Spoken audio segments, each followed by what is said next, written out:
Well, we're going to get started in just a couple minutes here. I know Linda will be getting us live. We've got folks going to be joining us from all over the... We're live now. Okay. Well, we'll wait just another minute to let people get gathered. I know a few more people are out in the hall, so thanks for coming tonight. I suppose I can start the general introductions, give you some information, and that way we're ready to go. Good evening. I'm Mark Broman. I'm the Executive Director of the Wachiska Audubon Society. Welcome to our June meeting. I want to welcome everybody that's here in person, and then those of you out there in cyberspace. I think we have a couple friends of mine that are joining in New Jersey tonight, so we've got folks from a long ways away maybe. Welcome. Welcome, the group here said. Wachiska is an independent chapter of the National Audubon Society, and our geographical area covers 17 counties in southeast Nebraska. You can follow us on our website and also on Facebook, so that's a good place to see some of our announcements, see what's going on, get locations of our prairies, all that kind of good stuff. I've got a couple announcements tonight. Our next board meeting will be in 2 weeks on Tuesday, June 20th at 7 p.m. And it's going to be open to the public, so if someone wants to join that, it'll be by Zoom. But if you want to join one of those, let Arliss or I know, and we'll get you the link, and you can link into the board meeting. I don't want to say they're boring. Sometimes we go over finance and things like that. But if you are interested in joining one of those meetings, get a hold of us, and we'll get you set up. The annual Give to Lincoln Day was June 24th. We were just getting the information back from the Lincoln Community Foundation, and we received almost $18,000 from that. So it was very, very good this year. So $18,000. And we're still receiving Birdathon donations. We had 2 more come in today, but so far we've got $4,600 through the Birdathon. And some of those kind of overlap each other, and there's some confusion because it's in the month of June. I mean, in the month of May, we have both events going on, so there's always some confusion there. But between the two, we're looking at a pretty good sum of money there. We're looking at basically $23,000 between the two campaigns. And like I said, we still got some Birdathon donations coming in. This Saturday from 9 to noon, we're having down at Deacon Prairie, the Deacon Tallgrass Prairie event, and it's a half a mile south and a mile west of Unadilla. So just south and west of Unadilla, there are signs down there that direct you to it. Folks can come down there and see a variety of prairie plants. Things are blooming now. You can see insects, birds. We'll try to have some experts there in a couple different fields. You can come and take pictures, hike across the prairie. The forecast is maybe for a little bit of rain, so watch the forecast, but hopefully it's not going to be too bad. It's a good gravel road, and there's only, you only have to travel a mile on it, so hopefully it's not anything crazy with the weather. But come on down. There will be several, like I said, experts present. May even collect a few seeds if there are some of the species that are bearing seeds now. Mark? Yes. We having trouble with the mics? No, I don't think so. Okay. Oh, good. I'm going to drive, and if anyone wants to have a ride with me, I'm going to leave at 8:30 in the morning from 3745 Garfield. Just come and talk to me after the meeting, and maybe we can arrange and go down together. So there you go. And if Linda gets a car full, let me know. Call me at the office tomorrow, and we might be arranging a few people leaving from the Wachiska parking lot. But Linda's definitely coming down, so you can get in touch with her if you want to carpool. It's not that far, but yet it's far enough that we like to encourage people to carpool. On July 29th, from 10 until 2, we'll have our annual Tour the Wild Side. This is a free event, and we'll visit 5 or 6 sites around town that make use of native plants for the benefit of pollinators and all wildlife. So we'll have a variety of things, including, we know, Assurity Life downtown on about 20th and Q Street, 19th and Q Street. Their campus will be part of this, and then we've got several backyards. So it's a good opportunity to talk to landowners, the homeowners, and see what's working and see what things look like. We thought we would move this one up from the fall, so it was earlier in the year when a lot of the plants are blooming, so you can kind of see how they're doing. Want to mention that next month's meeting will be here, but we're going to have a potluck before it. You don't have to come to the potluck, but if you'd like to, try to get here about 5:30 or a little bit after, and we'll try to eat right at 6, because at 7 we need to go live, and so I don't think the people at home want to wait for us to finish eating. So try to get here around 5:30, or 20 till, and then we'll try to get eating by 6 or before, and we'll try to get done by 7. So again, that's next month's meeting. Will be right here, and so be sure and put that on your calendar. I'm going to take a couple minutes now and see if there are any unusual bird sightings. We usually have a few people that have some bird sightings. So if you've got a bird sighting, holler it out or throw your hand up and I'll repeat it so people at home can hear. So do we have anything unusual? Any hummingbirds or anything like that, or some of the hawks? Yes. I was ready to take down our hummingbird figures and literally had just said, I'm going to go out and get those hummingbird figures. Looked out, there were hummingbirds. Hummingbirds, okay. Do you know which species they were? Were they Sure, it was a ruby. ruby-throated? Yep, but you had a couple? Where are 67th and A. We had a couple ruby-throated hummingbirds. How many were there? 2 or 3? No, just one. Just one, okay. And it had been a week since another one had been there. They've all Okay. been singles, just one in and out. And I'm hearing a lot of Orioles around town, people putting jelly and half of oranges out and still getting some Orioles. Anything else unusual out there? Yes. Hi, I have both an Oriole feeder and a hummingbird feeder side by side. Yep. The Orioles are enjoying the hummingbird feeder. Oh. As well as the house finches. Okay, well, good. House finches and Orioles enjoying the hummingbird feeder. As well as the Orioles. Okay, yes. It's not a bird, but lightning bugs are out. Lightning bugs are out. The other night I saw on Facebook said, finally, I saw a few lightning bugs. So yeah, so you can get out in the evening and enjoy lightning bugs. I know their numbers are way down. I saw a paper on it not long ago. They were talking about the decline in lightning bugs. You don't think about things like that. Over here, yes, Jeff. We have a pair of quail in our backyard. A pair of quail. They're right on the edge of town out by Southeast Community College. So Okay. we hear them, but the first time we've actually had them. You've seen them. Nice. My aunt in Arizona had some quail. They're the little guys with the little crowns in her backyard. And she had a picture of them on her Ring doorbell. She has one on the front and the back door. And there was a mother with 4 little guys going across the back. And the night before, she had a bobcat in her backyard. So she was hoping they didn't meet up with each other. But they were very cute, the little quail were. Anything else? Here we go. Mark, I like what you saw the quail this morning out at our farm. And Okay. I hadn't seen one or heard one for quite a while. So I thought that was quite neat. Oh, good. Good. Anybody else? How about foxes? A lot of fox in town. I've been seeing quite a few, especially on when I go to work in the morning. I see a few out, and they say that they're out during the day. Usually they're out at night, but this time of year they're trying to feed the young. So the male and female are both out catching prey. You know, a lot of rabbits and other things. But yeah, they're out during the day, and people are seeing them. Yep. Jeff, did you have another one? Okay. Judith, did you have one? No. Okay. Well, with that, I think we'll go ahead and I'm going to also do another quick reminder, and that is this is our 50th anniversary of Wachiska, and we're going to have our big celebration in December 3rd at Innovation Campus. I know we've mentioned it before, but just want to mention it again. We're having Doug Talmy come as our guest speaker. There'll be more details coming, but Doug has authored several books, including Bringing Nature Home, The Living Landscape, and Nature's Best Hope. And he advocates for homeowners to turn their backyards into conservation corridors. So be sure and put December 3rd on your calendar. We'll have a meal and an event, and then in the after that, we'll have at 4 o'clock, he'll be speaking in the auditorium to a larger crowd where the public will be invited. So there's no charge for Doug's talk later, but there will be a charge for the lunch, and it'll be about 1 o'clock. So keep an eye on the Babbling Brook and Facebook and our webpage. There'll be more to come. Don't forget, after tonight's presentation, we're going to have refreshments and some cookies out in the reception hall. And as always, we still need people to help and bring cookies. So if you'd like to bring cookies in the future or help out with the kitchen, Arliss and I are the two to talk to. So be sure and do that so we don't have to stop that. It's been a practice for, I believe, almost the whole 50 years to have treats at our meetings. So we don't want to end because we can't get volunteers. So if you've got time, even if you just do one meeting, that'd be great to bring a couple dozen cookies and then help us set up or tear down that night. Also, this is a reminder that tonight's presentation and past presentations are available on YouTube. So if you want to go back and catch one, or you have a friend that said, oh boy, I wanted to see that trumpeter talk, then you can say, hey, you still have an opportunity. You can catch that. So with that, it's my pleasure tonight to introduce Dr. Mark Wachiska. Mark's a professor at the School of Natural Resources at UNL. And before that, he spent over 20 years as the waterfowl program manager at Game and Parks, where I worked with Mark, and then also as the regional biologist for Ducks Unlimited in Mississippi. Mark grew up in Beatrice, received a bachelor's degree from UNL, a master's in Eastern Kentucky, and a PhD from Mississippi State. So tonight he's going to be talking about trumpeter swans. And so thank you, Mark, for joining us tonight. And Mark will take questions after the presentation. We don't have one of the wetlands presentations tonight, but we'll have one coming up at one of the future ones. We've been doing that the last couple meetings. So we'll go back to having that wetland video after the presentation. So with that, Mr. Wachiska, Dr. Wachiska.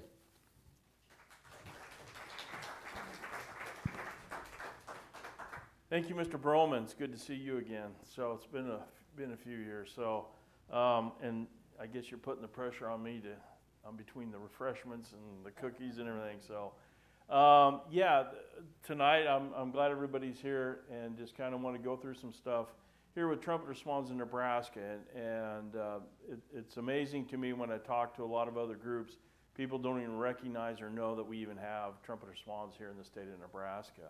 And so it's always good to get the kind of the word out about these birds, and it was the last 4 or 5 years when I worked with Game and Parks is the chance that I got to work with these birds, and it was one of those things when you're working with these birds and you get your hands on them and all that sort of thing. It's kind of like, wow, this is what I got into the wildlife field to do is to get a hold of these birds, and there's days you just go, I can't believe I'm getting paid to do this, but so with that, oh, I got to point at that thing. I think.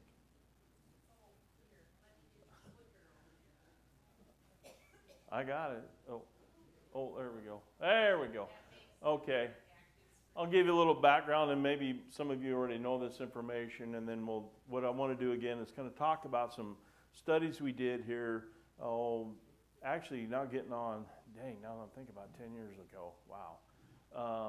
But again, it was some work we did, and some of the first work that's been kind of done on these birds here in the state of Nebraska.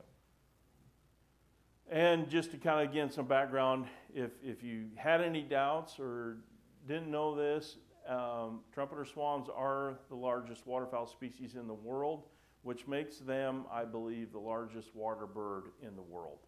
So they go up to about 26 pounds at the biggest, and the males. We caught a couple that were about that size, and that's quite the bird when you get a hold of it. And amazingly so, how tall? That tall? They can get pretty, if they're, the neck fully extended, they can almost look you in the eye, or at least me, I'm short. Again, they're big birds. The one thing that amazed me, and again, with Game and Parks, I worked with a lot of Canada geese, which if you ever picked up a Canada goose, you were in for a fight. A lot of scratches, biting, all kinds of good stuff. These birds, and I've handled other waterfowl species, wood ducks, pintails, they all fight you. These were the most docile birds I've ever handled. You pick them up, and thank God, because they're 26 pounds. And if they fought as much as any Canada goose or some of that, we'd have had scars. They do, and probably most people recognize or have heard, but they do pair or mate for life. So if they have the opportunity, if one of them does die, they will remate or repair. But generally speaking, when you're looking at a pair of swans, you're probably looking at a pair of swans that have been together for quite a few years. So the other thing too, as you can imagine, these are pretty long-lived birds. The record for bird banding lab, I believe, is about 32 years old, and I'm guessing, that's getting pretty old. There may be even older birds than that, but again, having a 15, 20-year-old bird probably isn't necessarily uncommon, even here in the state of Nebraska. So again, long-lived species. These birds like high-quality wetlands, and those high-quality wetlands usually have a lot of submergent vegetation in them, which they feed on. And again, when you're thinking about these big birds and how much food it takes a lot of vegetation to feed these birds, but that's their primary food source. So, and we'll talk about a little bit of an alternative food source here that's not necessarily unique to Nebraska, but something that we did discover. And we kind of knew what was going on, but we got confirmation of that. And female is the one that does all the work in terms of incubating the nest, getting the cygnets out of the egg. But once they're out of the egg, both parents are there for the cygnet. So both of the parents kind of mentor the young around, the cygnets around the marsh and get them up and going. How many young? They can have anywhere from, and we'll see some data on that, anywhere from 1 to, I was trying to think of the number of eggs, 6, maybe 7 eggs. And 7 is pretty uncommon. You're talking maybe 4 or 5 eggs, typical. Kind of the other cool thing about trumpeter swans, and something that we were able to do, and we did surveys on these, and we'll see a little information on that. Even from the air, you can tell the adults from the juveniles, at least in that year with the gray birds being the juveniles. They lose that as they become the second year kind of subadults. But what's kind of good about that in terms of waterfowl species or any kind of wildlife species, when you have this differentiation, is just the fact that you can actually kind of get an idea of productivity. So you can kind of survey these birds during the winter, which we did, and you can actually, again, visually see the young versus the adults, and again, kind of get an idea of productivity or recruitment for these birds kind of on a broad scale. But that's kind of unique for a lot of wildlife species that you can really differentiate the young that easily. There's 3 populations that are recognized in North America. There's the Pacific Coast, which includes all those birds from Alaska, which has probably the most number of birds up in Alaska. The Rocky Mountain population, where there's a pretty good stronghold in Montana, in Wyoming in various parts. And then again, the one that the birds here in Nebraska are part of, the interior population, is really a lot of restoration birds that a lot of state agencies and other organizations I'm on the board of directors for the Trumpeter Swan Society. The Swan Society's helped, again, put some restoration programs in place. And this kind of brown dot right here, that signals the High Plains flock. And again, all these birds that we're seeing here in Nebraska, at least in the Sandhills, are part of that High Plains flock. During the wintertime, if you see a swan here in eastern Nebraska, and there's a few that get around up in Omaha, maybe even a few around here, what you're probably looking at is birds that are from Iowa, Minnesota, Wisconsin, from those restoration flocks further east.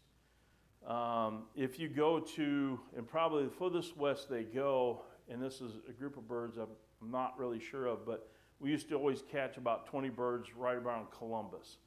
And they were just west of town on a sandpit lake every year. And those I'm always trying to figure out if they were actually birds from another population or coming out of the sandhills. And unfortunately, none of the birds we caught ended up there to give us any indication. But that's about, I think, probably as further west some of those restoration birds come over to Nebraska. But they're getting closer each year, it looks like. Historically, though, when you look at the range of the trumpeter swan, they were clear across North America. And again, their wintering range extended pretty far south. So these birds were pretty widespread back in the day. And I think the attempt for a lot of these restoration flocks and so forth is to kind of get this range kind of back into place in terms of that, which is getting pretty close, but there's still a lot of work to do there.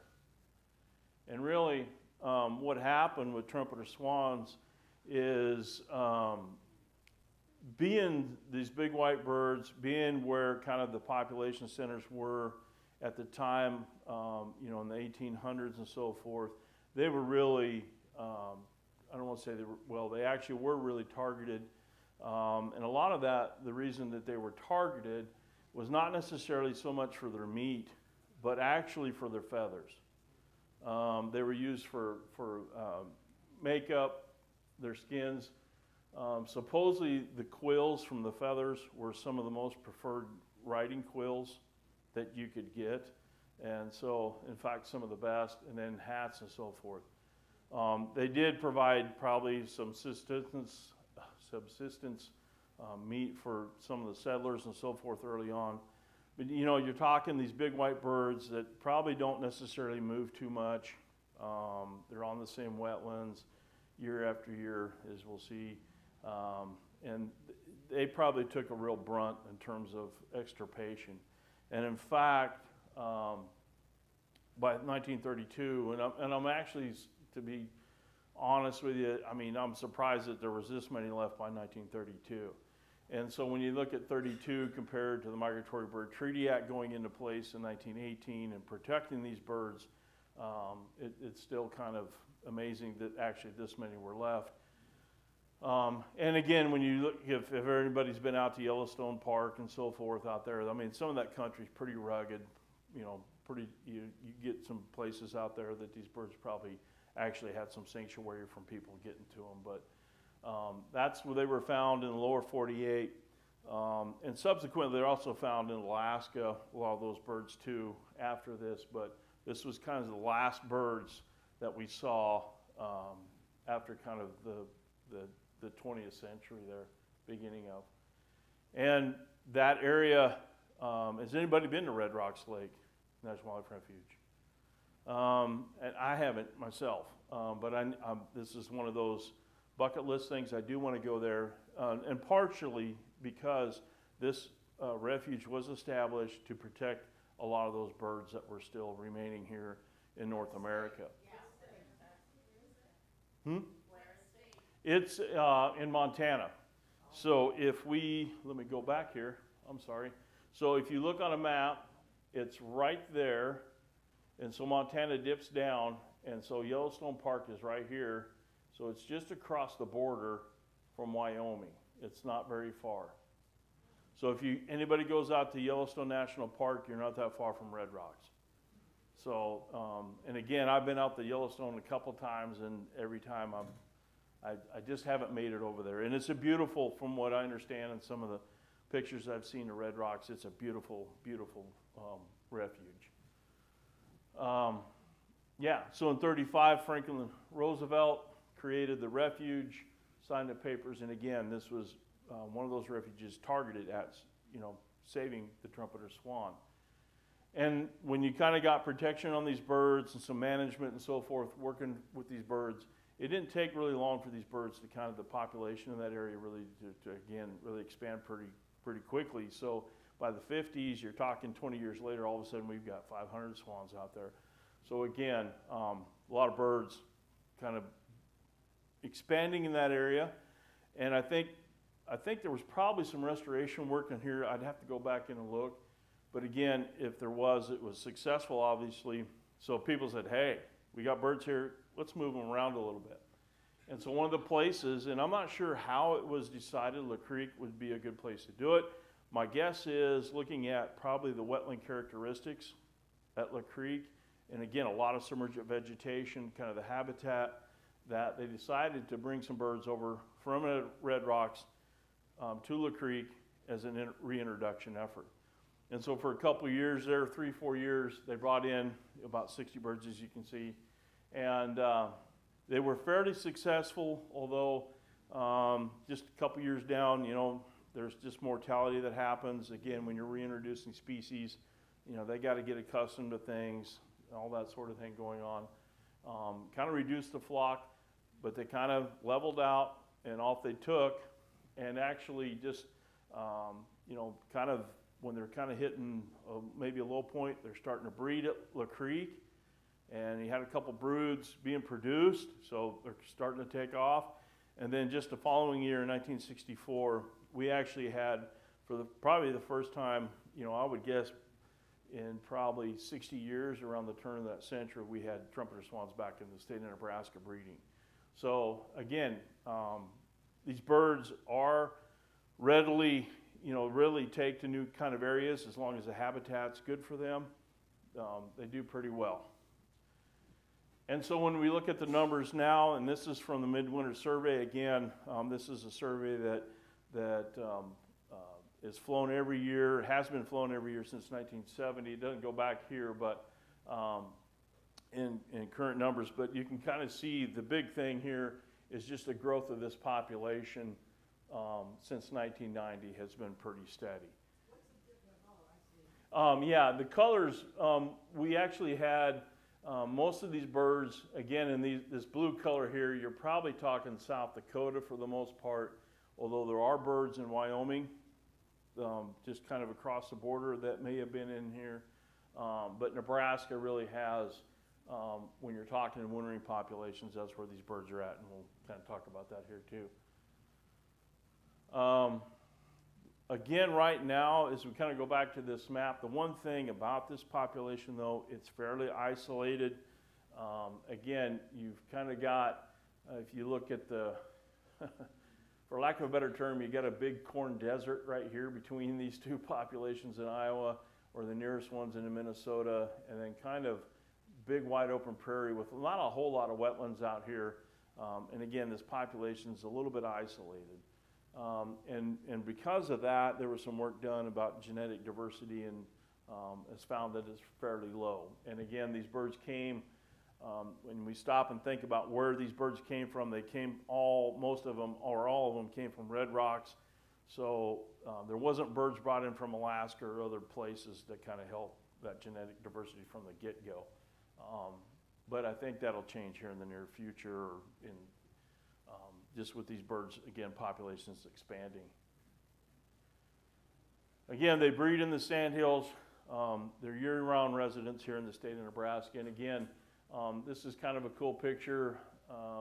There's the birds right there if you can't see them, but this is kind of when you're looking at and flying over or driving past a wetland in the sandhills, if you see a lot of emergent vegetation, cattails, bulrush, that sort of thing, what these birds are going to nest on and what they're looking for is kind of muskrat huts. They will build kind of their own nest up, but they kind of like to get that head start with a muskrat hat if they can get it. But this is kind of one of those typical marshes where you'll see them building a nest. Again, kind of that interspersion of water and that plants. And then they're amazing birds, actually. When you see them out here, you think, man, it's a big white bird. I can see that thing from a mile away. They're pretty good about hiding on these marshes. Now, obviously, you get in the air, you can see them pretty well, but you get on ground level or water level with them, they get pretty tough to see. They can be pretty sneaky, especially if they have younger nests. Again, in terms of where these birds winter, primarily the river systems in the sandhills are their wintering areas. And so these birds, probably some of these birds have never left the state of Nebraska, ever in their life. And probably the three big concentrations, well, I'll say, actually I better not say that because the next slide will be the fourth one, but some of the bigger river systems, the Snake and Niobrara probably has that combination, probably has the most swans on it in the wintertime. The Middle Loop River will have them scattered out. Oh geez, I'm trying to think of the name of the town right now and I can't think of it. Arcadia maybe to the west. The Calamus will have a bunch. Calamus Reservoir will have some, and those are probably some of the closer ones. If you have a hankering, go, man, I got to go see a trumpeter swan today, and you're living here in Lincoln, drive to Calamus Reservoir in the wintertime and you'll see them. Go to Gracie Creek, there'll be a bunch of them right there. So it'll be about a 3-hour trip. That's about the closest ones you'll see. But some of those rivers you may know about and know that there's swans in them, but some of them that you may not know, like the Dismal River, which actually doesn't have a lot of birds, but they will use and will winter on the Dismal River or use it during the wintering period. And probably the one, again, that was a little bit surprising in terms of when I got here and talking about swans and all this is actually the South Loop River. And I put this slide in. This is, so if you go to the South Loop River, if you go north to North Platte on highway, what is the highway going down North Platte to the north? 92. This is probably crossing 92 or 83, I think is the highway.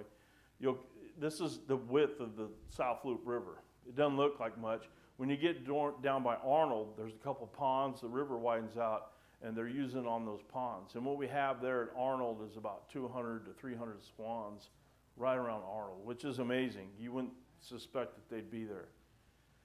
The thing about, and why I put the Dismal in here too, is how these birds use the Dismal, I have no idea. I mean, if anybody's been down the Dismal and seen it, it's canyons, it's not very wide. How these big birds get in there, I don't know, but they're in there.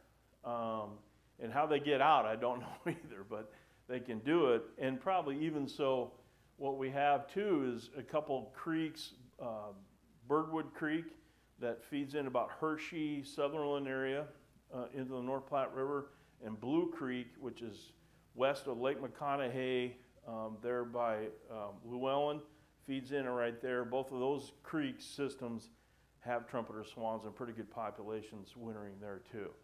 And again, those are pretty narrow. And one thing we did find here, West Birdwood Creek, there's a branch that goes off Birdwood Creek. And we had a landowner we were working on him. Oh, we got property there. They use that creek too. And I'm like, because I can go like this over that creek.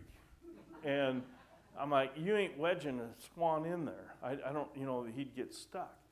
And sure enough, we'll kind of go through that, but they use it. And so they're really, and what I don't know, maybe, I don't know if they land and then get in the water, or they actually land in the water. I don't know how they do it. What's the wingspan? That's just the wingspan is a lot. I've never measured it, but I mean, they've got huge wings, and that's what trying to get out of those things, I don't know how they do it. So, and it's not like the creeks are real deep, but it's I would like to really watch how they get in and out of those places. So again, right now, and actually in the last few years, what we're talking about here is over 1,000 birds in this High Plains flock in Nebraska right now. So we've got a lot of swans out there. And the kind of the odd thing is, again, though, we haven't done a lot of work in terms of looking at just some of their basic biology and ecology. And there's some changes coming, unfortunately. And one of them here, and this actually, to a large extent, kind of spurred the work that we're going to talk about here a little bit, is the R line, which is a big transmission line that's starting out here at Sutherland at the big power plant, and then, as you can see, running all the way across numerous counties, all the way to Clearwater. The first thing about this is that when you're talking where this line is going, so one of the major creeks, Birdwood Creek, runs about right there. So this transmission line is going to go across Birdwood right there. It's going to go up. It's going to hit the Dismal if they go out far enough west, probably around there. This is following the Middle Loop River. So it crosses the Middle Loop. It's going to cross the North Loop, which they use that as well. In here, this is following the Calamus. It's going to cross kind of basically, not really cross the Calamus in the big heavy spots, but they do use and have used the Calamus River to the north. It's going to cut across that. It's also cutting across the Cedar River, which we've seen them in the Cedar River, and finally end up here. And this is just these are the big massive transmission lines, what we're talking about here, that's being proposed. And what's more disconcerting about this is probably, again, and why I threw this in, and maybe I reversed the slides and I shouldn't have had them in this order, but what's I think being thrown about, or what's going to happen once you get that R line in, is then you're going to have all these wind farms going in. Once you start putting in wind farms in here, then you're going to have a whole lot of other transmission lines going in. They're a lot smaller, and they're going to be crossing all these areas too, or it depends on that. So if you're talking about mortality for trumpeter swans, there's two big ones, and the very first one is power line collisions. That's the one that's probably across the North American continent. That probably kills more trumpeter swans than anything else, is power line collisions. And second one probably is actually maybe even lead poisoning from fishing equipment and so forth. Is probably the second one that gets them. But transmission lines are not a good thing. And so here we got, again, a big one, and then what erupts from that, we'll see what happens. And so there's other changes. Always seems like there's other changes going on up there in terms of habitat degradation or changes going on, although the sandhills are one of the last stalwarts of kind of natural habitat in the world, I'll say, definitely in North America, but in the world. But you have certain things going on, and this is, I think, from a gentleman doing some illegal activity on the Snake River and dumped a bunch of sand into the Snake River. Again, one of their main wintering areas. So you have things going on, threats to these wintering and breeding habitats. So again, we decided to do some work, and again, trying to get some idea of what these birds do. And so again, this is one of those days where you're going, man, I'm getting paid to do this. So I got paid to run around the airboat and capture swans. And yeah, this was like Mutual of Omaha kind of stuff, man. It was awesome. And Linda asked me if I had sound or video to anything, and I wish I would have. I don't like doing that because it usually just messes up the presentation, but I would have liked to have thrown in the video when we started capturing these birds because it's pretty. Why were you catching them? Because why we were catching them is so we could put radio collars on them. So what we're doing on the left here, what this is a neck collar that goes on their neck. And what this is right here, this is solar powered radio transmitter, and it's basically a GPS unit. So it's just the same thing if you went to the store and bought a GPS unit and took a location, that's what this does. And you set it at a certain time that it takes a location, but no matter where this bird goes, we could track it. So if this bird took off and went to, and we'll see one example, but if it took off and went to Alaska, we'd know it. If it went all the way to South America, we'd know it. We'd pick it up. So it shoots up a signal, it's a GPS unit. And again, with the sandhills, the road network and so forth, trying to do radio telemetry up there, kind of the old-fashioned way, wasn't going to get it. And again, these units would last for maybe 2 to 3 years, hopefully. It didn't really turn out to be that way, but they did have a lot of capability, getting a couple years worth of data out of them. And just for reference, this is a neck collar that goes on a Ross's goose right here, just to give you a difference in the size of these things. So, What are they made of? plastic. The collars are plastic. These, I don't know. I just think, how would they think about having that around the neck? It doesn't bother them too much. It slides up and down pretty easily.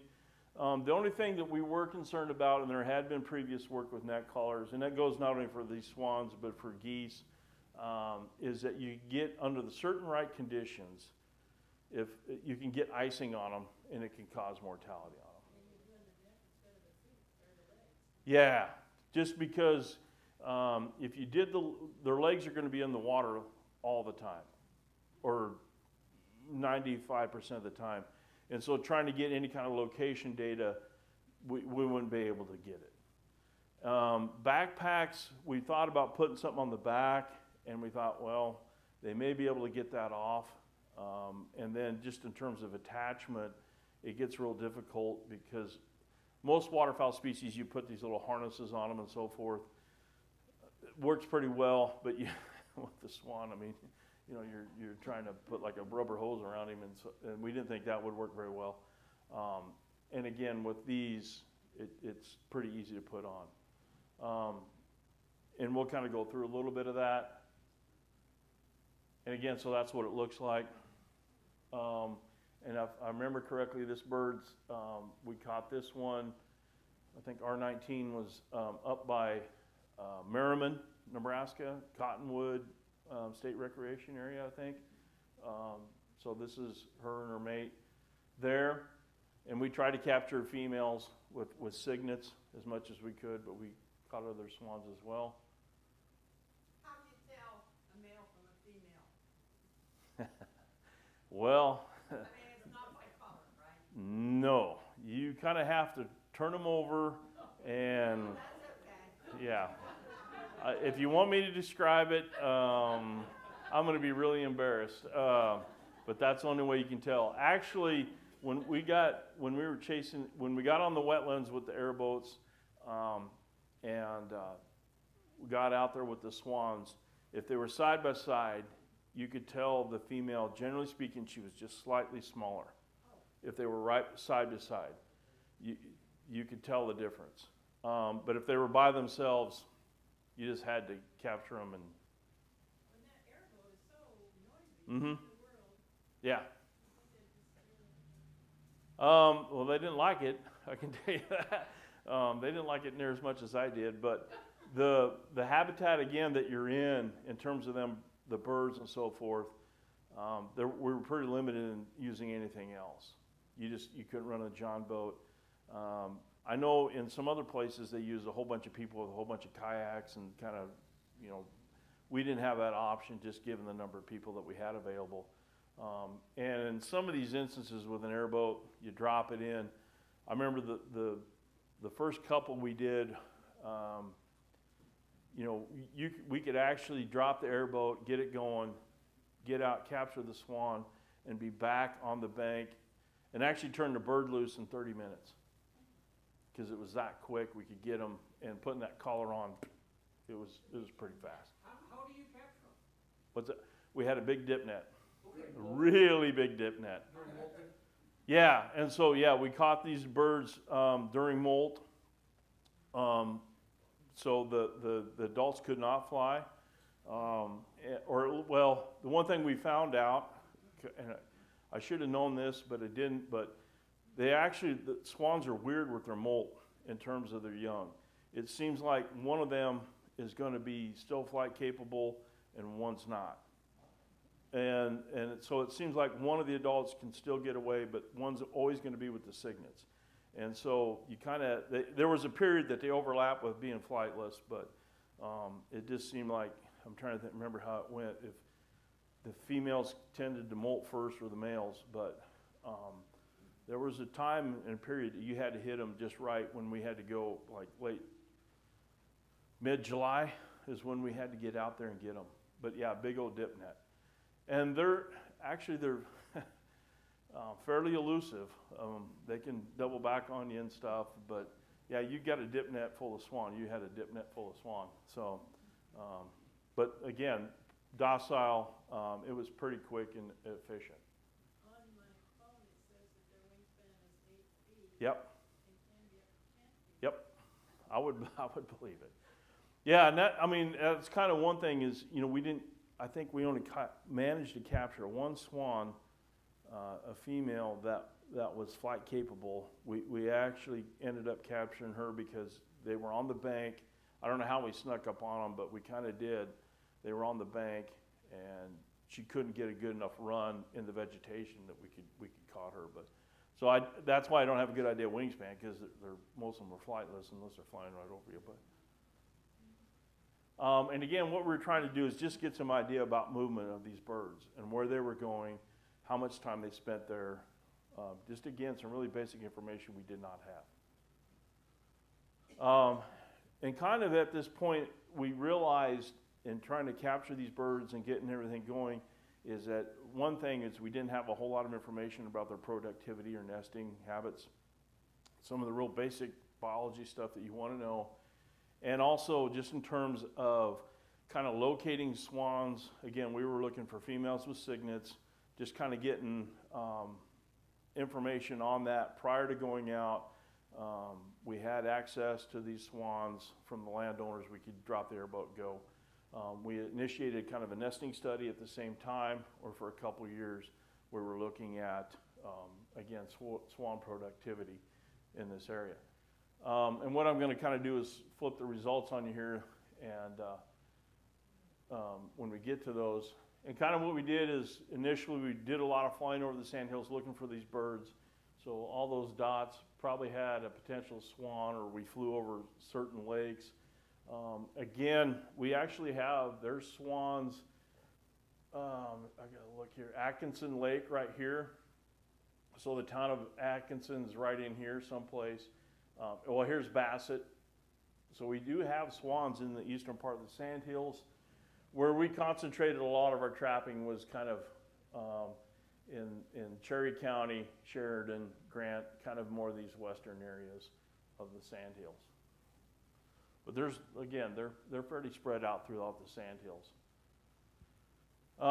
And again, just kind of reverse order of the way that we're doing here, but just in terms of the nesting and kind of maybe the progression, if you will, of the summer is, again, monitored about 26 nests through those 2 years of this study.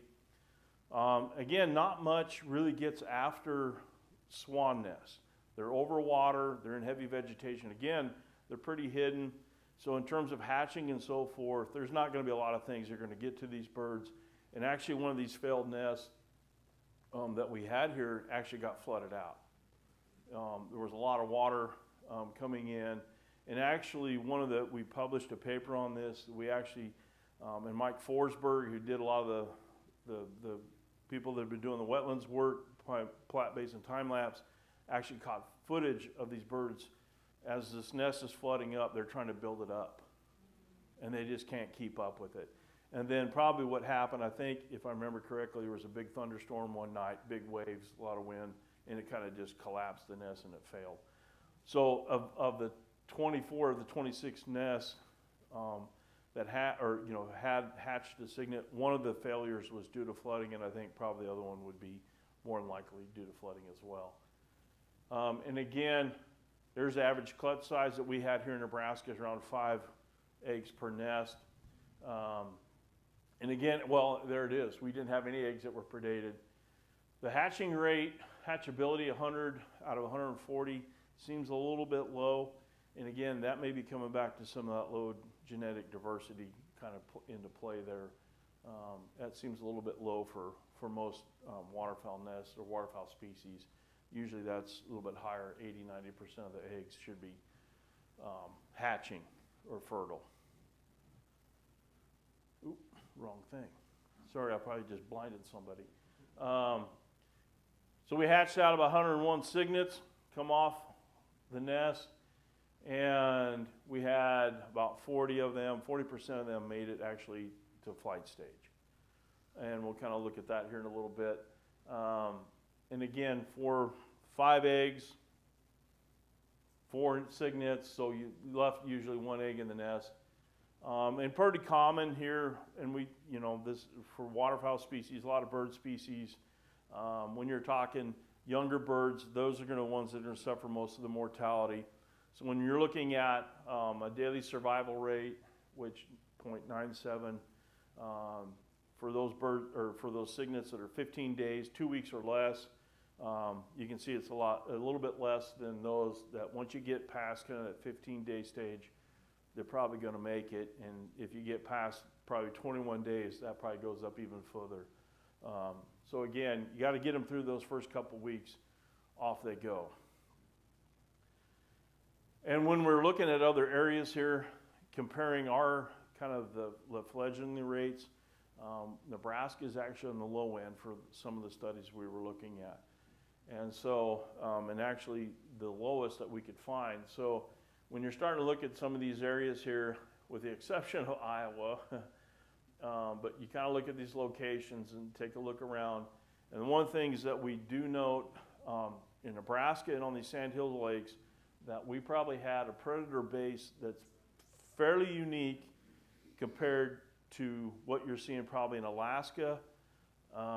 Definitely, some of these areas, even Iowa for that matter, you're probably talking small wetlands that they reintroduced their birds to that probably didn't have a whole lot of water predators. And trust me, northern pike, when they come out in the spring or when they're there, these are really aggressive predators. Even though cygnets are fairly big, relatively speaking, compared to like ducklings or other water birds, they're still little white fuzzballs, okay? And they're not very big. And I guarantee you, we lost a lot of cygnets to fish. Probably would be the one. In fact, I think the student on this looked at that, and ponds that had fish in them, you could see a real drop in cygnet survival with those. And again, they're just very aggressive. And again, you're talking something swimming on the water that's making its way. And again, probably the common predator, if you will, through all those areas I just showed you would be the mink. But when you're talking again, you're not finding a whole lot of snapping turtles in Alaska. Okay, so and there's snapping turtles in the Sandhills Lakes. So again, I think in terms of when we're looking at differences in cygnet survival or fledgling rates here in Nebraska, these birds are facing a little bit more of a different predator base than probably those other areas. Probably the only good thing in the Sandhills is they don't have to face a lot of aerial predators, a lot of raptors or anything like that. There's still a few, but probably not as many in some of those other areas. So we did have, we managed to get 28 or 38 swans fitted with these collars. And we kind of scattered them out. A couple big years in 2015, 2016. These numbers in parentheses here is actually the swans we caught. We had a couple transmitters lose their antennas, so we refitted those birds with a new transmitter, got them out. We did have more mortality than I was hoping for.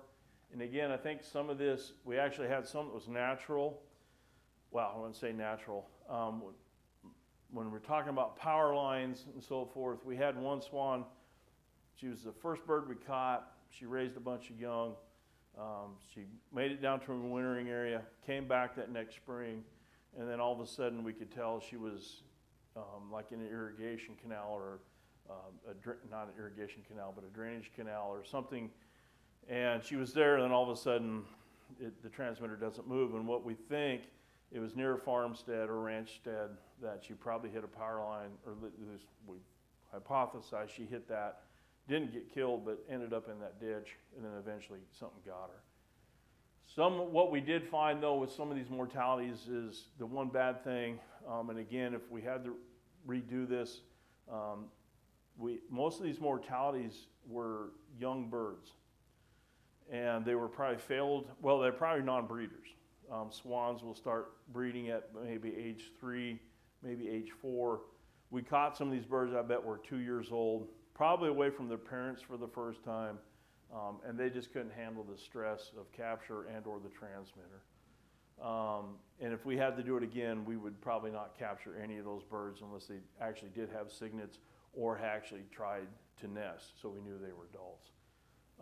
And then we had one caller that just, again, quit working on us. These birds, in terms of migration,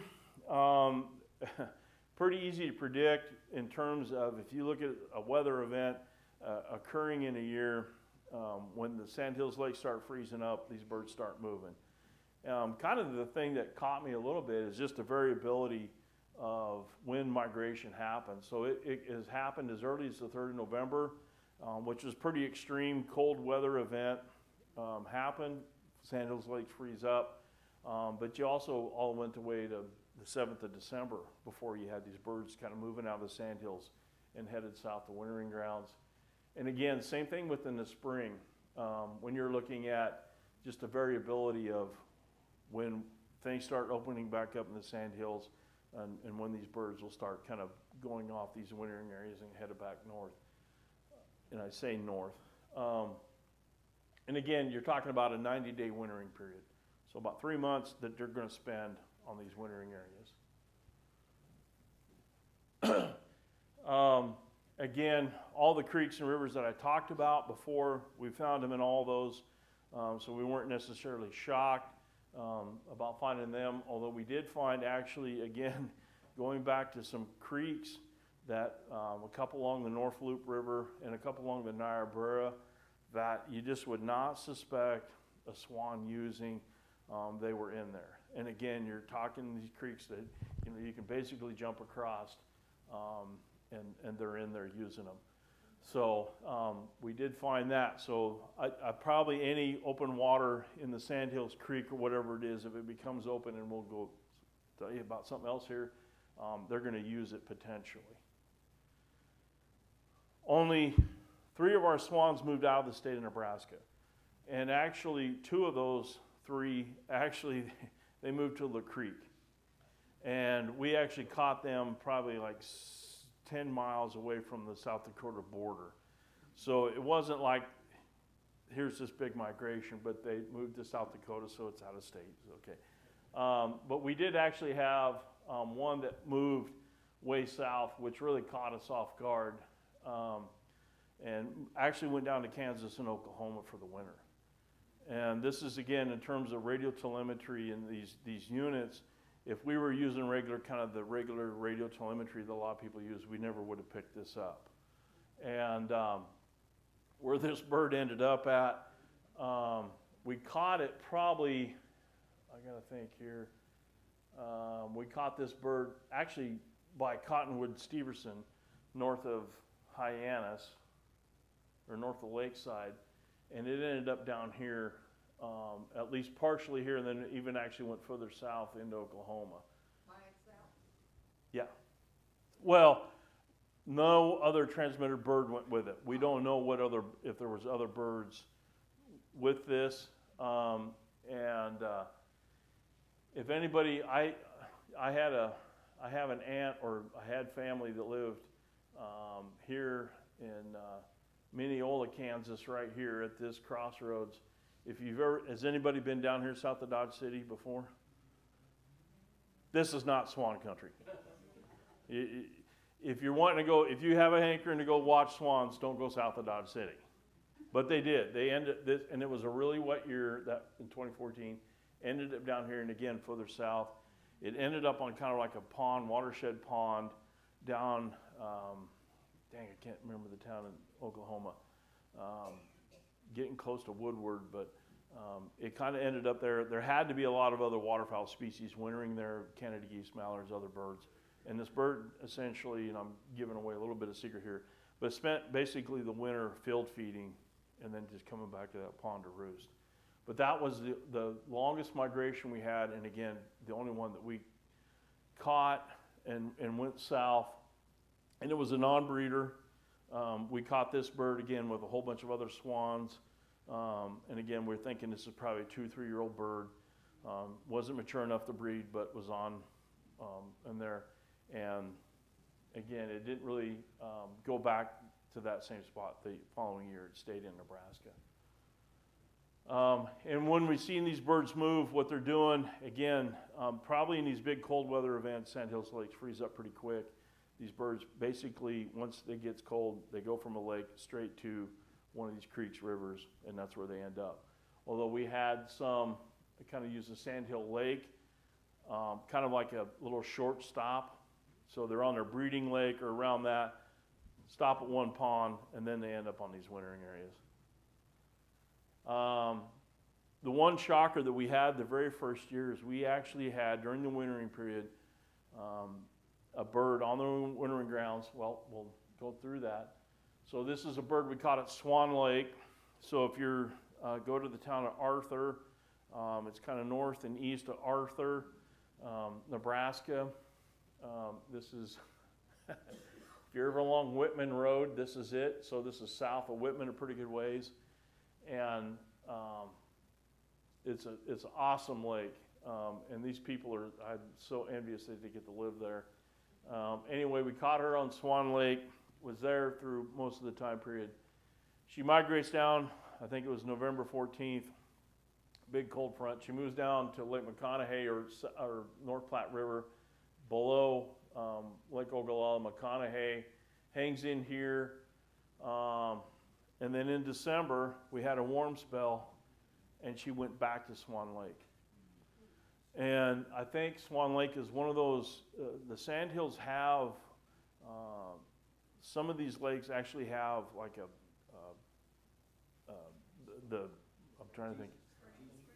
Yes, warm water springs or springs coming up. And actually some of these you got to be pretty careful, but it warmed up enough, there's a spring in this, I guess, and it opened up and this bird went right back there. And when it got cold again, got cold enough, she moved back to the North Platte River. But this is something we had no idea that they would do. And by time, when you get this information, you can get it, download it daily if you want, but we're kind of doing it by week or every 2 weeks. This is one where I wish we'd have been able to get the information right away. I would like to know how many other swans were with her at this time, if it was just her and her mate or a whole bunch of them. And a lot of times in the spring, what we'd see, again, you'd have a warm up. These birds would kind of go to a lake, it'd cool down, they'd come back to the wintering area. In the spring, it seemed like they really tried to make some jumps, trying to get a break on getting back to their breeding areas. The migration, this is the migration distance that swans in Nebraska, the average was 53 kilometers or about 33 miles. That's all the further they migrate, for the most part. So it's not very far. So it's like migrating from here down to Beatrice, my hometown. And they didn't use a whole lot of wintering areas, maybe three different wintering areas. So they moved from maybe North Loop River down to the Calamus, maybe to another place. And in doing so, they moved about 6 times. But generally speaking, when you look at and start adding the time up in terms of the number of days, 77% of their time was spent on just one area. So they moved around a little bit, but basically once they got to a wintering area, they stayed there. But we had all the swans went back to that wintering area at one point during the next winter, if we had 2 years worth of data. So they always went back to that area. Whether they spent the entire winter there was a different story, but they always went back to that wintering area. And again, even back to those areas, what we looked at, and I'll kind of describe this here, we kind of looked at how much of that river system, when you look at like the North Loop River, Middle Loop River, they're really long. So it was kind of, well, they can use the Middle Loop River, but they could use this part of the Middle Loop or this part. And we kind of looked at kind of the home range, if you will. And again, they were going back to those same spots within those river systems. So here's an example. This is the bird we had the most data on, about 4 or 5 years worth. We caught this bird right by Hyannis, Nebraska. She spent most of her time here on the South Loop River. So if you're in the town of Hyannis, right outside of Hyannis, this is Avocet Wildlife Management Area, Fry Lake Wildlife Management Area. Right here is where we caught her. And then, so here's Hyannis.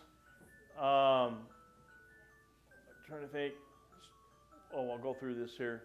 So in 2014, the first year we caught her. So here's about Hyannis. She ended up just going, this is one of those birds that went straight to the wintering area, and actually a little bit more of a distance here.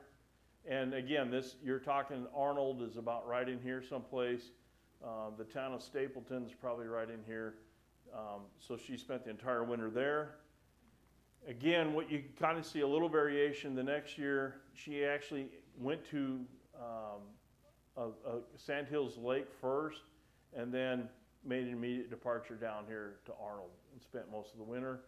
And again, when you're talking about fidelity to study area, she used a little bit here, but mostly here. And then 2016, from Hyannis straight to Arnold. 2017, same deal, she goes straight down to Arnold. And then 2018, straight to Arnold. So this was one of the most predictable swans we had, and using the same area all those years. And again, with just a little deviation that 1 year. To kind of contrast that, this is a bird that we caught. If you're familiar with the Sandhills a little bit, this is Cottonwood Steverson WMA. I'm trying to think, is that's north of Hyannis or Lakeside? I can't remember. It's a little bit further west. And this is the North Loop River here. This is the Snake right here, I believe. Or this is the Snake. This is Gordon Creek, I believe. So Snake River, North Loop River, another creek system here. Again, this bird goes straight to the Snake River that first winter. In her second winter, you can all of a sudden see, so she was right in here someplace in the breeding. She did use that same part of the Snake, but notice how now she's really expanded her wintering range down the Snake River, and then even using parts of this Gordon Creek in here. Okay? And then in 2017, this bird, at some point, I don't remember the exact chronology here, but not only did, again, back to the Snake, back to Gordon, kind of down this, but then all of a sudden here she's on the North Loop River.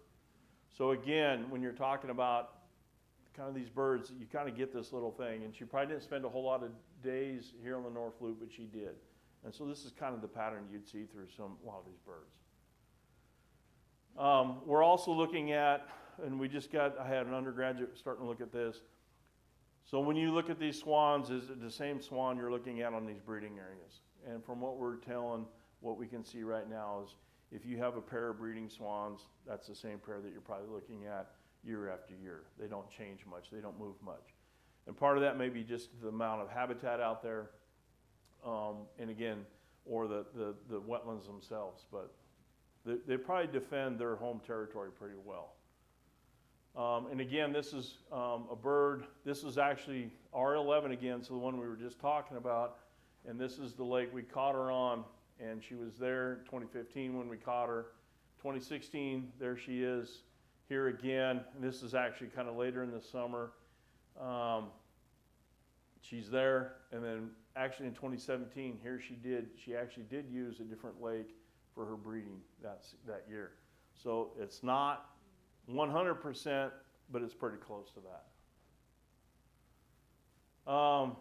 And again, kind of the one thing that I was talking about in terms of alternative food sources, the other thing that we kind of did document, whoops, got ahead of myself, dang it. We started seeing these dots out here and these pivots. And again, not that we didn't suspect this, but we've seen a lot of field feeding by these birds. So these birds now have figured out that, and maybe it's because they're wintering with Canada geese or other birds, but what this means for trumpeter swans is now the food resources, if they're there, they have a lot of food available to them. And they're not reliant just on aquatic vegetation through the wintering period. And what that also means probably is their productivity is going to go up. They've got a lot of access to good food. And the only place we didn't see field feeding is around the Calamus River, which if you go into that country, there's not many fields. There's just not many there. Like Arnold, all those birds that wintered Arnold basically are going out and field feeding every day. So this is kind of a new thing that's going to probably change the landscape a little bit in terms of these birds and resources. The other thing too we're looking at, and this is actually the Swan Lake bird I was talking about, this is actually her right here.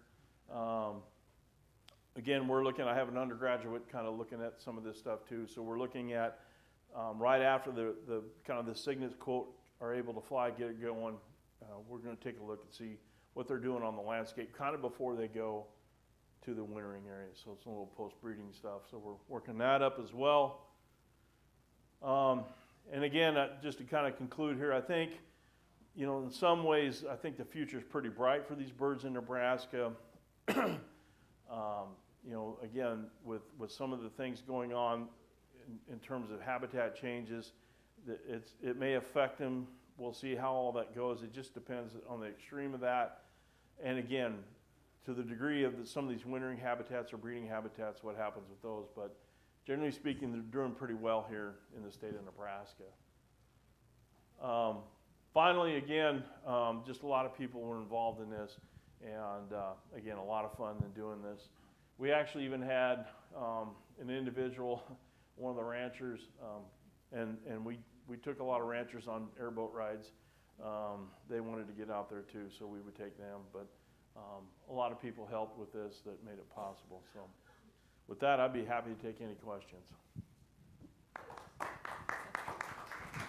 We'll use the microphone with questions so that people at home online can hear the questions. So we'll start over here. And our ranch is about 10 miles from that population at Arnold. So as a kid growing up, I used to see those birds out there in that field.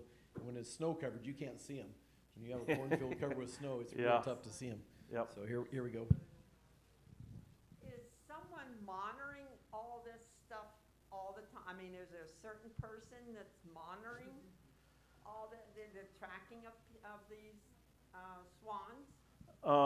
So the question, just in case somebody they didn't hear, is somebody monitoring the movement of these swans? No one's monitoring the movement of these swans now currently. There still is the midwinter survey that flies up all these river systems and creeks, and we can kind of keep track of the numbers of birds within those rivers and creek systems. So we have a little bit of information that's still going on about distributions and the number and the population, but not specific movements. They really don't go south for winter. What's the advantage of such a short move? The question again is, what's the advantage of a short move? The advantage of a short move is you don't have to spend a lot of energy going migration. It's pretty easy. And the one thing about these river systems I probably didn't explain is there is aquatic vegetation in these. When you get in them, there's stuff on the sides. It's also open water. All these are spring-fed coming out of the sand hills. It's open water. There's food. I think they're just taking a really big advantage of why fly far when we don't have to. What is their food source? Let's use the microphone. Let's use the microphone. We got back here while we're. I'm sorry. Go ahead. What is their food source, especially in winter? Again, we had birds field feeding, and then, but there is, when you go into, oh man, I don't have it. I don't want to go way back. There was a picture of the swans kind of in the creek in the snow. There's a lot of aquatic vegetation on the edges of those creeks. And if you actually get in those creeks, what you have is this vegetation detaching. And a lot of times there's a whole lot of stuff coming down the river that those birds can just kind of feed along the edge or pick it up as it's coming down the river. So it's aquatic vegetation is what they're primarily eating if they're not going out in the cornfields.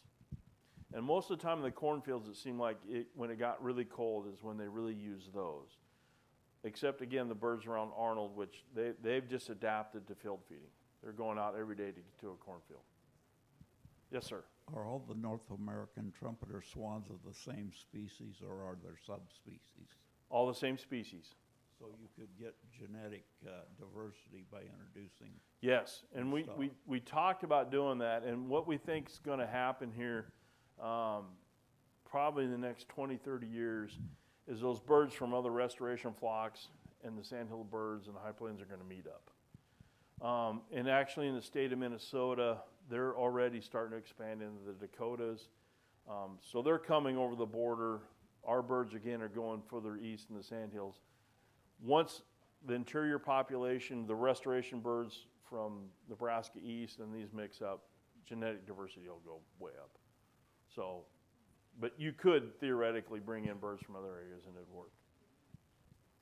I was wondering, wouldn't a quick way to accomplish that, though, to just grab some eggs from a different and put them in the nests of these?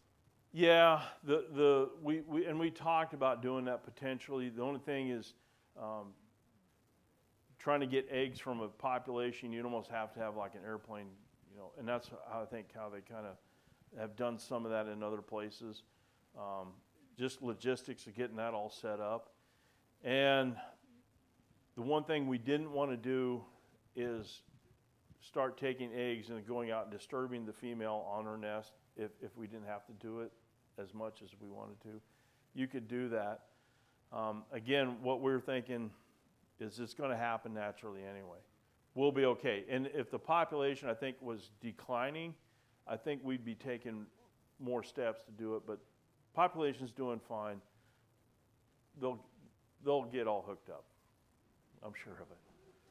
So you mentioned they're eating vegetation. What exactly of the vegetation are they eating? Like how much of it is tubers or a bird that big in the wintertime? I'm really trying to understand how they make it. Yeah, that's a good question, and it's something that I've kind of, obviously it's not an easy thing to do to go out and start measuring that, but that was something that I'm interested in, is because probably if there's going to be a limit on this population, it may be, I would have thought it would have been that, the amount of carrying capacity and food. So my guess is that they're eating anything of that plant, tuber plants, the leaves, anything they can get a hold of, they're probably ingesting. But it's, and I know there was a study done back in the early 2000s kind of looking at that, but I don't know if he did a good enough job to really get down to that. But again, I think in that time period, they're eating anything that looks like a plant. Whatever they get a hold of. But again, looking at, if they hadn't started field feeding, I would say these birds are going to be limited by that. But my suspicion now is that they'll adapt and start going into field feeding, and then once they start doing that, again, there's all kinds of food resources out there for them. So, in the sandhills, I think of those lakes or whatever as going down and coming back up and going down and coming back up. No? Okay. No, not that. Okay, Not that they don't fluctuate as well, much. when you said northern pike, I was like, how in the heck? Anyway. Well, a lot of those were put in there, for recreational fishing or something like that, Okay.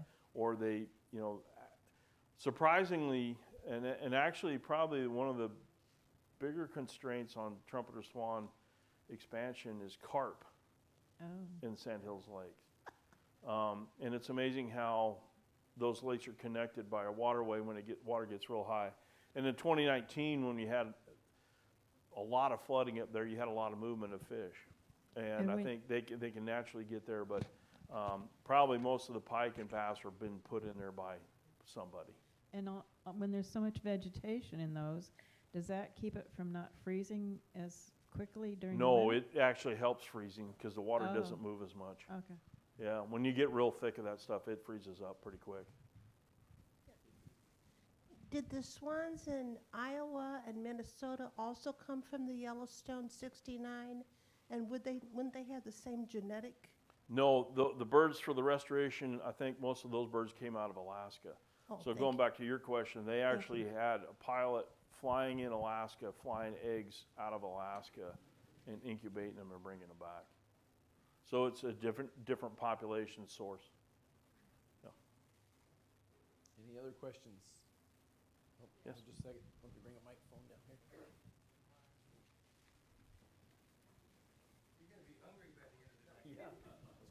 Yeah, I am. So how far west in Nebraska do the swans usually go? We were picking them up at Crescent Lake Wildlife Refuge, like 5 pairs and some strays. That's about as far west as they go. And actually you're getting into some of those western alkaline lakes in there, and they kind of stop there. You're not going to, Alliance, you're out of the Sandhills. And you can see the Sandhills as you're driving east out of Alliance. They're probably just a little bit east of that. And most of those birds there are going to Blue Creek, near as we can tell. But yeah, the Sandhills change right there about Crescent Lake and going a little bit west. Hi. Go ahead. I have a question about the Luss Hills refuge. It just seems like the trumpeter swans have increased so rapidly. Is that from Iowa? Yeah, Iowa and Minnesota. And Okay. probably a lot of those are out of Minnesota. There's another study going on that an individual did kind of the same thing up from the University of Minnesota, putting tags on. He's still working on that data. I'm anxious to see, but I'm guessing they're coming out of Minnesota. The last report out of Minnesota in terms of numbers of swans was 50,000 trumpeter swans in Minnesota. They've really exploded in Minnesota. But they could be coming out of Iowa too. But they're starting to use that refuge a lot more. And there's a big congregation now too around St. Louis Okay, thank you. during the Yeah, winter. I think Lowe's Hills had 1,200 trumpeters when I was down there this past year when I stopped Yeah, one time. they're really, I thought they had to be snow geese. There were so many. I know. Any other Yeah. questions? Here, Lana. Oh. same Mountain place. City is Lowe's Hills. Yep. Yeah, the old Squaw Creek Yep. they used to call it. Yep. Yep. That's a good place to go. Close here if you want to see trumpeters. Any other questions Do you have back any here? questions, sir? Jim just meant. Was there any difference in the behavior of these flocks, like you mentioned, the one on the west coast and the Rocky Mountains and others on the east coast? They all behave about the same in the winter? Yeah, from any information I've read, generally speaking, yeah, for the most part. I think a lot of those birds, again, in the Rocky Mountain region, they're pretty similar to this in the fact that they don't have to move very far to get to open water, just due to the lakes or whatever. The ones that are really migrating are the ones coming out of Alaska, obviously. But again, we're starting to see a little migration. One of the early migration, I think, for the Minnesota birds or Iowa birds, they were actually going on, and they're still going there. If you look up Heber Springs, Arkansas, there's a big population going down there and wintering. So it's kind of variable about how far these birds move around. They're surprising. And again, they figure something out about how far they need to go and where to go. What's the furthest south that you know from your research that they've gone? Ours are Oklahoma, but again, But the some of furthest the other- south would be Heber Springs, Arkansas. Okay, so nothing into Mexico or anywhere. Not that we know of right And now. where do the Alaska ones go? From Alaska, where are they coming down to? Mainly, they end up in the Pacific Coast, Washington, Oregon, maybe down into California. Okay. One last question. I'm sure Mark will stick around for a few more questions. You got one more out there? Oh, here we go. Who pays for all this? A lot of the funding, again, when we look back on that, Again, Game and Parks paid for a lot of this in terms of some of the non-game funds. Fish and Wildlife Service out of Region 6, which is Denver, they actually helped purchase a couple, a bunch of those transmitters. And then the Rainwater Basin Joint Venture helped out with a lot of the stuff. Those transmitters are fairly expensive, $2,000 to $3,000 a pop. But in terms of, again, the data, if we were doing this in a regular fashion where you're kind of the antenna and all that stuff that you've probably seen, you're paying that in technicians. And so it's kind of a nice trade-off.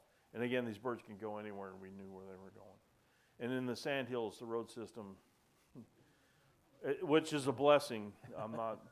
There's not a road Not a lot of system, roads, no. which is great about that place. Cell phones still don't work up there.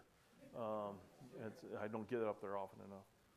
Okay, well, one last thing is if you didn't sign in when you came in tonight, please go ahead and sign up on your way out so that we've got a record of you being here. There's about 37, 38 people here tonight, so we like to keep track of folks. And there's also refreshments out here in the reception area. And again, thank you, Dr. Wachiska, for coming in tonight. You bet.